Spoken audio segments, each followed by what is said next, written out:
In the 1950s and early 1960s, America was probably at a high point in terms of confidence in our view of ourselves and our future and our place in the world.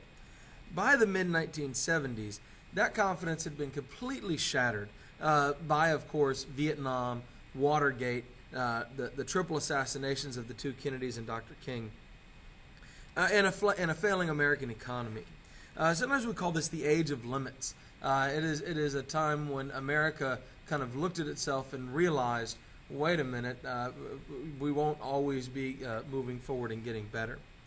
Conservatives will respond by demanding a retreat from liberalism and a shrinking of government. Remember, liberalism is defined by the idea that through an act of government we can solve problems.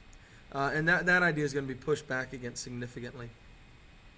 Watergate left many wondering if faith in government could even be restored, and the presidencies of Gerald Ford and Jimmy Carter didn't particularly help.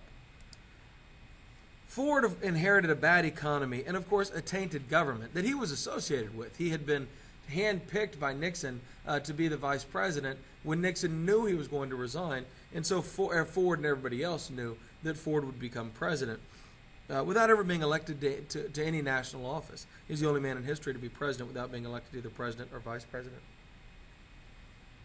Any chance Ford had at being seen as a credible figure in this country disappears when he pardons Richard Nixon for all potential crimes Nixon could be charged with. There was a lot of talk about prosecuting Nixon and putting him in jail for his crimes, but Nixon, as president, has the power to pardon him, and he does. And many, if not a large majority of Americans, come to believe that this was the deal, that Ford was given the vice presidency and therefore the presidency in exchange for a promise to pardon Nixon. And so the country loses faith in Ford. Ford, being a conservative, says that he will not use government action to stop inflation, and he calls for voluntary action to halt spiraling inflation. He vetoes spending bills, and the Fed, under his presidency, will raise interest rates as ways to fight inflation.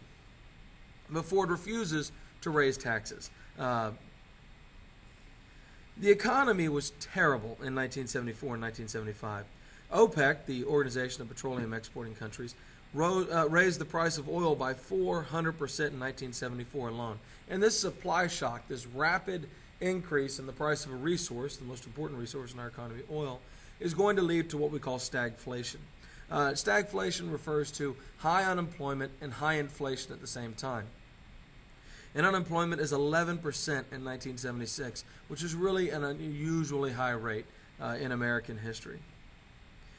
Ford engages in talks with Brezhnev and the Soviets in SALT II, Strategic Arms Limitations Talks II, in Vladivostok in 1974.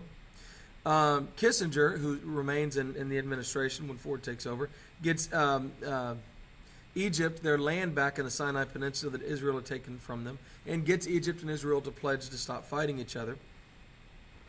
And when Ford goes to run for re-election, he's going to face another severe challenge, which is Ronald Reagan, the governor of California, is going to challenge Ford for the nomination of the Republican Party in '76. Reagan attacks Ford from the right. He accuses Ford of being too far to the left.